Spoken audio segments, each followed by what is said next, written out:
Evening, everyone. Please be seated.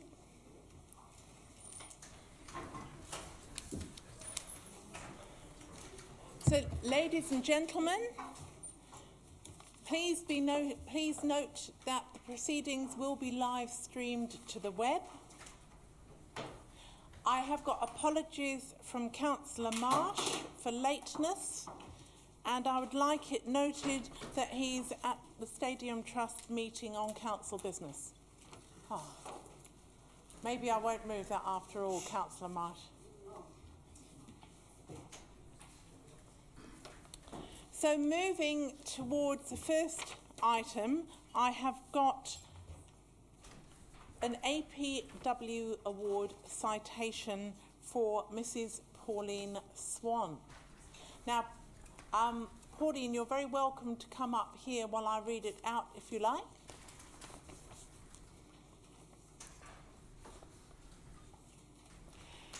So it's my pleasure to present an absolutely positively Wellingtonian award to Mrs. Pauline Swan for her services to Wellington City.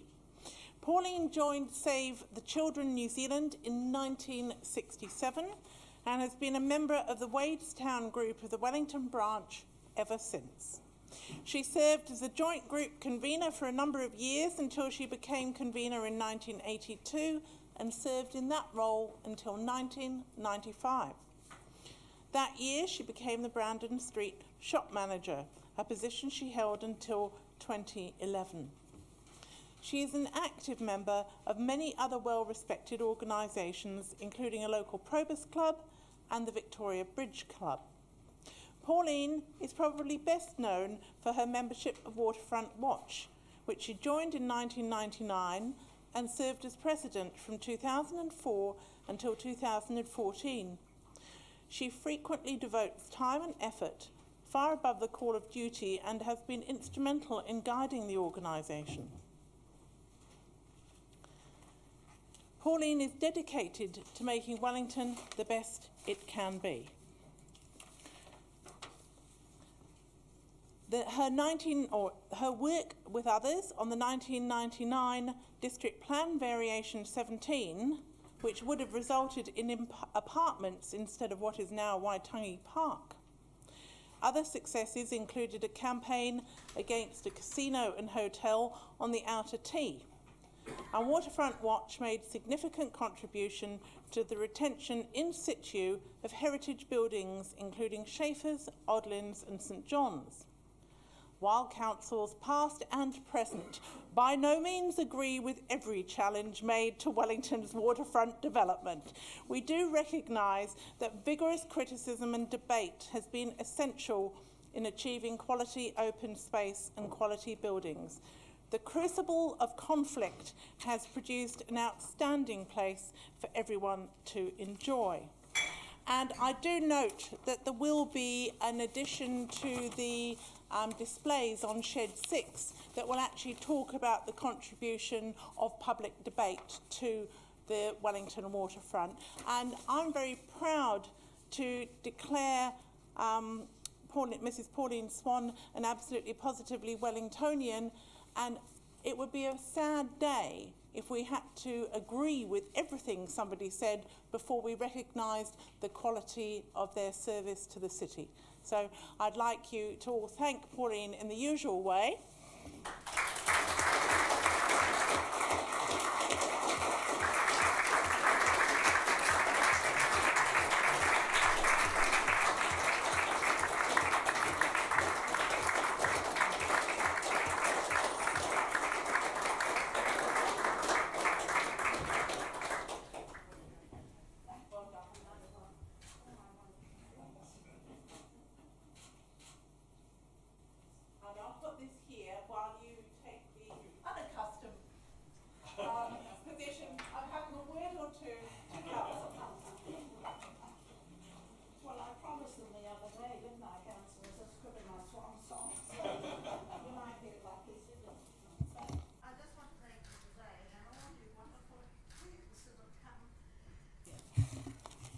What I want to say is, it's going to be very brief for me. Thank you for this presentation tonight, and I just wish that Francis Williamson could be here to share with me. As we were introduced in '99, and I'm going to pass around some photos of Francis and me, because was a very special lady. And we organised a petition expressing our concern about Variation 17 and the number of new buildings and the loss of public open space, and in particular Frank Pitts Park and the Outer T. In just over a month, including the holiday break, we collected over 11,000 signatures by the original closing date, and by March made it up to 12,000. Up until weeks before she sadly died a month ago, she was still writing letters and emails to the council and Frank Pitts Park. I have been a member of Waterfront Watch since 1996, and we wouldn't still be here if it wasn't for the incredible support and feedback from wonderful Wellingtonians. Look at them all sitting up there and there. And over the years, I have made so many incredible friends, which has made it all worthwhile. The phone and the emails have not stopped in the last week or so. I mean, even the paper, Casey reported Mrs. Swan's song, and I've had a few funny emails about that. But since the announcement from the many groups I'm involved with, not to mention my husband's golfers, woodworkers, and Otari Wilton's Bush, whose AGM we will be going off to after this function tonight. And I was delighted that you mentioned Save the Children, because I've been involved since 1967. And believe me, the Nepal case is very obvious, and they're doing great work there at present. So again, wonderful support from all you people over there and down there. Thank you.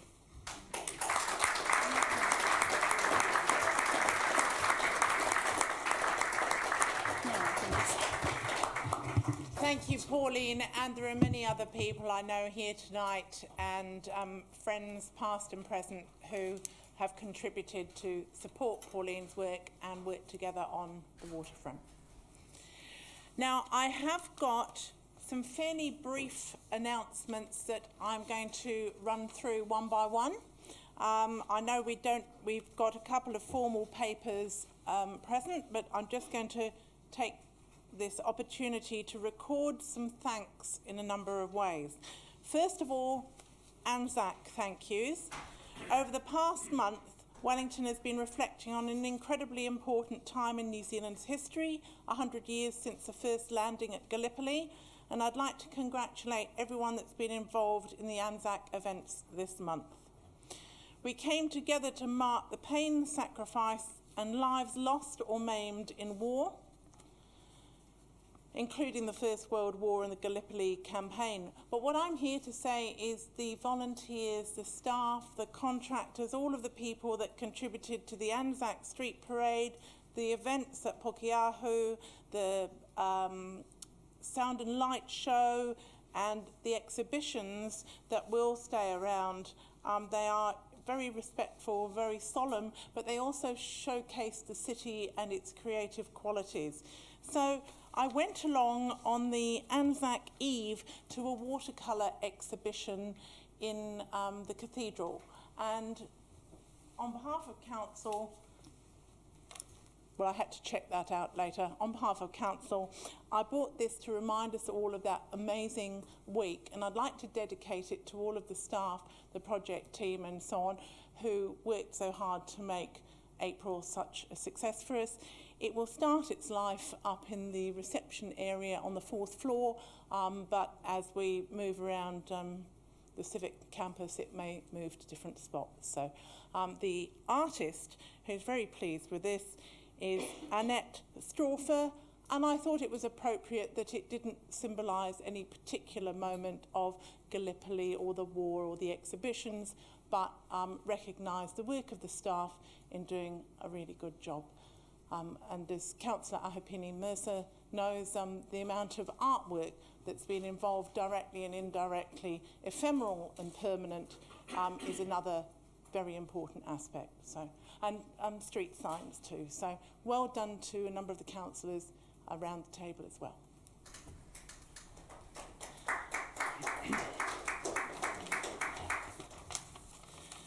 We've also had a very busy time with long-term plan and oral hearings, so I want to publicly acknowledge and thank the staff and the submitters. The ideas, views and opportunities brought to us by Wellingtonians have always been exciting during the time that I've been on council, and I know that the councillors who've done a great job of keeping the numbers up during those hearings feel similarly. Big thank you to the staff who've assisted with the LTP process, the strategy team for their work in preparation, the engagement team for managing the community and ward meetings, the web team, ELT and the directors and the chief executive. Special thanks to Andy Matthews and the finance team, and Democratic Services. You made it the most welcoming hearings by having the little desk out there, so thank you for that. And of course there's a lot of collation and organisation and getting information to us.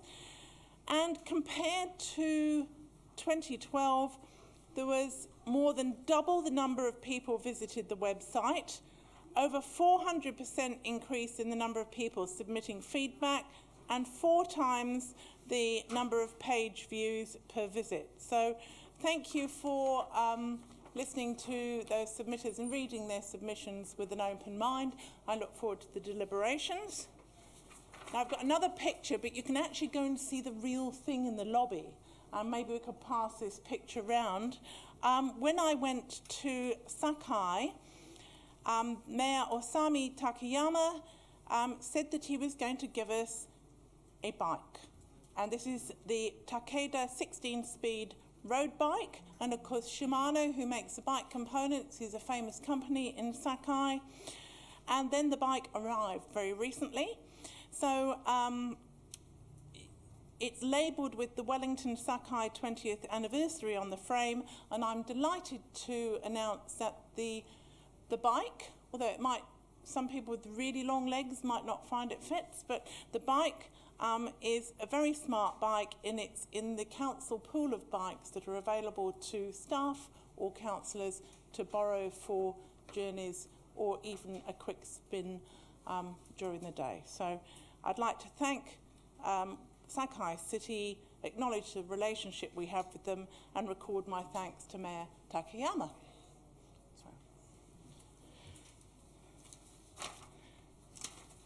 And as you will have noted during the submissions yesterday and through the Dominion Post, there is quite a push for smoke-free Wellington one way or another, but rather than bringing an item to debate and discuss at short notice, what I've got is an announcement of how we will proceed.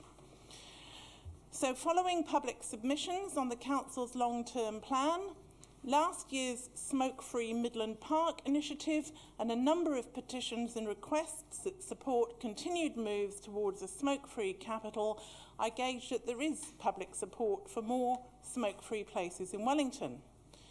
And the suggestions include the waterfront, Civic Square, the Rose Garden and Dell at the Botanic Gardens, a volunteers' corner and bus stops. However, this positive step towards a healthier city is not universally accepted by Wellingtonians. Therefore, the best way forward, after discussions with the Deputy Mayor, Justin Lester, and the Chair of Community Sport and Recreation Committee, Paul Eagle, is that we are requesting Council officer advice in the form of a report to the Community Sport and Recreation Committee on August the 12th, and following that, the public will be invited to participate in a consultation process on the proposal to increase the number of smoke-free areas in the city, noting our emphasis is on education rather than enforcement. And then finally, this is on a somewhat sad note, I want to publicly acknowledge the passing of Brian Hanna, because this is the first public council meeting since his death. I spoke of him at the council staff blessing, and there was a very moving funeral at Old St Paul's. This is the first opportunity to acknowledge publicly both Brian's death and the enormous contribution he made to Council and to Wellington City. I acknowledge that each of us knows a different aspect of Brian, a highly evolved human being and a kind, intelligent man. Brian loved this city and his work mattered to him too. Certainly his ideas and arguments will live on in our minds and in the shape of the city as we implement the long-term plan he worked so hard to prepare. My tribute is to remember that he gave a damn. He said what he thought was true, what would help Wellington, and what would set us right for the future. I enjoyed working with Brian on framing the long-term plan this year and on the first steps of the living wage last year. But he wasn't afraid of saying no to the Mayor occasionally either. Brian possessed a fierce intellect and reminded me that Wellington's well-being relies on Council investing for the public good. At his funeral, we were reminded as well of the other crucial side to Brian, a devoted family man, and our thoughts are with his family. The best words to hear at his funeral were from his partner Kristen. He was there for us. He loved us, and we loved him. Hari Ra, Brian Hammer.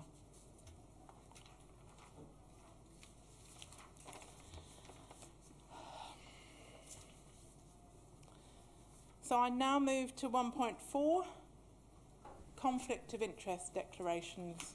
Does anyone have a conflict of interest? Okay. So I move to confirmation of minutes, and I move that the Council approve the minutes of the meeting held on the 30th of April 2015. Do I have a seconder? Councillor Ahapini Mercer. Any debate? We will now put the motion to confirm the minutes.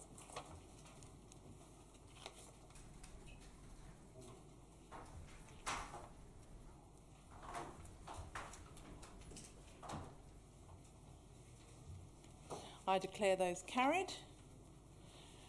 There are no items that aren't on the agenda. There's no public participation or petitions. So I will move to general business, which is the governance arrangements for the rest of the 2013-16 triennium.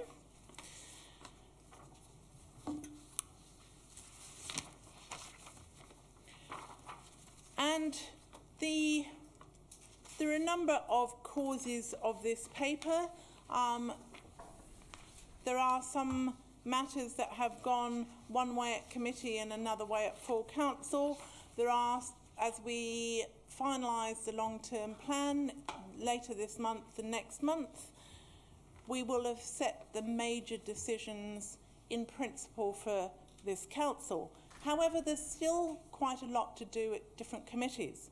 For example, Councillor Coughlan's Economic Growth and Arts Committee. There are a number of big business cases that all of Council wants to have a say on. So they could either go to your committee and then be repeated again 2 weeks later, or your committee could be a committee of the whole and we could agree them there. Similarly, the social strategy that we're looking forward to developing, led by Councillor Eagle, rather than developing it once and sending it out and then finding that Council as a whole is not altogether behind it, I think it's going to be productive that we put them together. And of course, the most famous issue of some debate recently, how many of us get together to decide cycle network, cycle routes and traffic resolutions.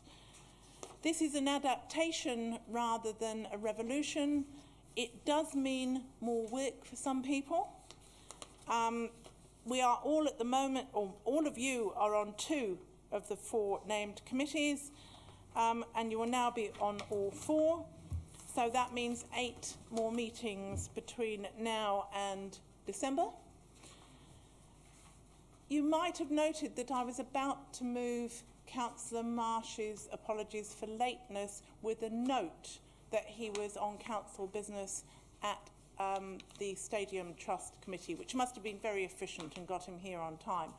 I know there has been concern raised that if you're meant to be at 8 more meetings, you may have other existing council business.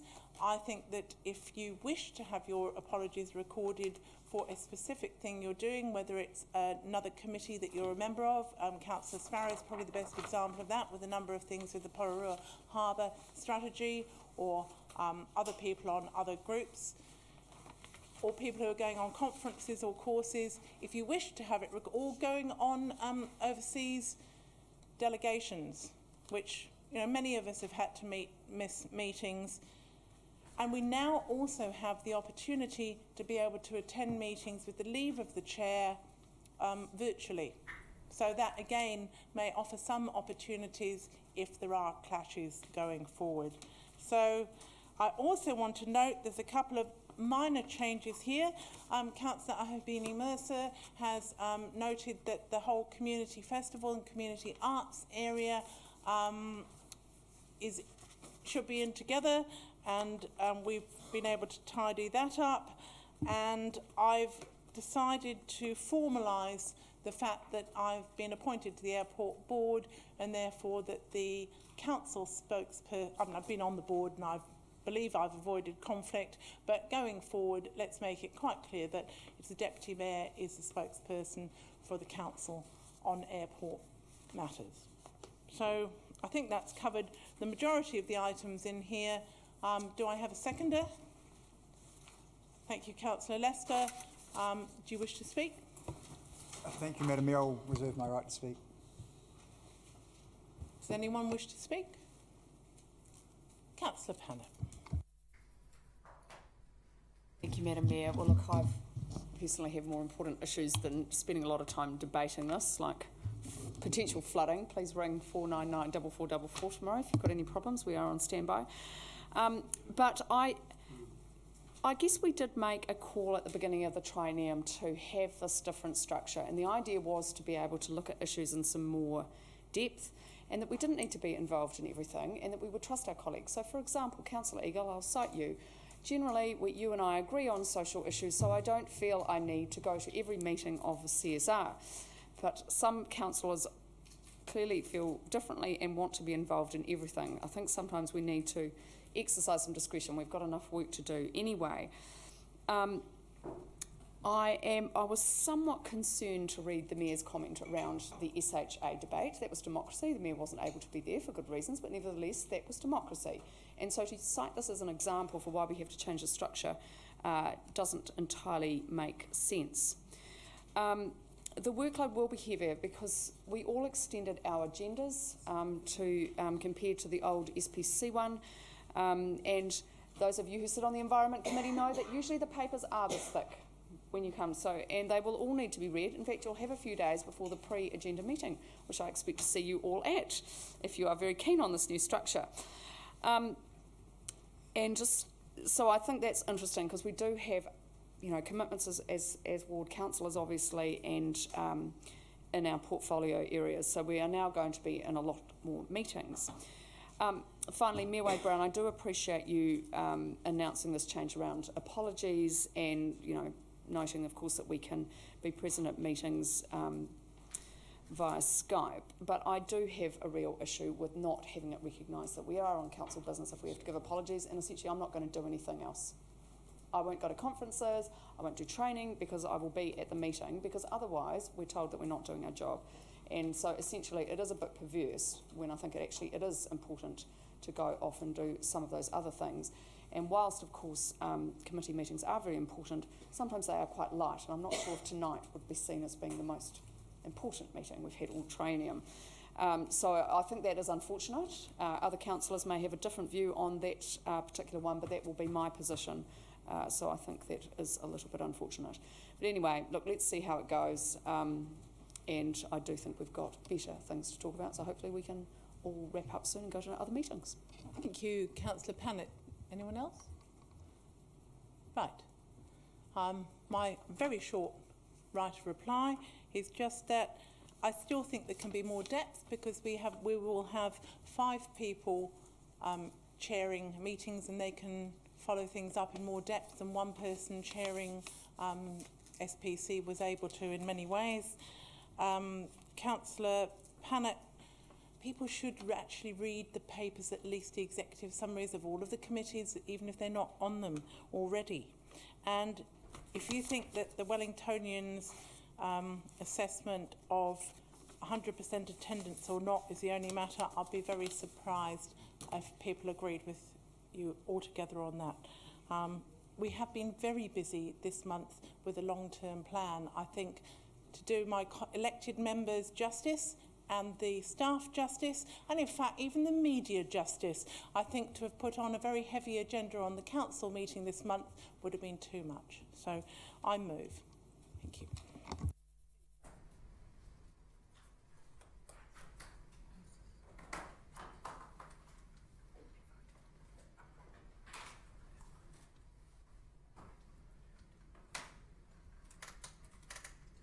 I declare those carried. I'd now like to ask Councillor Lester to introduce Local Government Act 2002 delegation. Thank you, Madam Mayor. This paper regards Local Government Act 2002 delegations for enforcement officers. The paper is necessary to ensure that our Local Government Act enforcement officers have the power to undertake their roles under the Local Government Act, and it also ensures that the delegations are current and can be used to enforce court proceedings in the next delegation update. The report is before you. I don't wish to speak further to it, and hopefully there won't be any debate and will be supported unanimously. Thank you. Do we have a seconder? Councillor Ritchie, do you wish to second? Okay, will you second and speak? That would be wonderful. I really want clarification. It's my understanding that we actually have very few enforcement officers, particularly in relation to resource consents, but probably in relation to a whole lot of other things as well. So I'd like to have clarification about whether we do actually try to enforce some of the resource consents that have been given out. And secondly, will we get more staff as a result of the Freedom Camping Act and the bylaw that we are introducing? Because otherwise, in terms of enforcement, otherwise we are going to use our precious environmental rangers for this enforcement task, and I think that would be entirely inappropriate and misuse of their talents. So I'd like some clarification, thanks. Thank you. If the mover is not able to do that in the right of reply, I'll ask the Chief Executive to ensure that you're provided with that information. Thanks, Councillor Ritchie. I'll take the feedback on board. Yes, we do have a number of compliance officers that do work on behalf of the council, and they ensure that compliance orders and Resource Management Act obligations are complied with. They exist, the work's undertaken. Whether there are a sufficient number across the city to ensure that's actively monitored or is passively monitored and requires on feedback from affected stakeholders. In terms of the concern around the environmental officers, I share that concern in terms of the level of workload for those staff members across the city. They do an awful lot and they're extremely well connected with their local communities, but they have broad parts of the city that they need to cover, and I share that concern. So the anticipation is not that they would have that workload further enhanced, not at all. We'll take up the conversation with the Chief Executive around appropriate staffing levels to ensure that takes place. Thank you. Thank you. Please vote on the recommendation.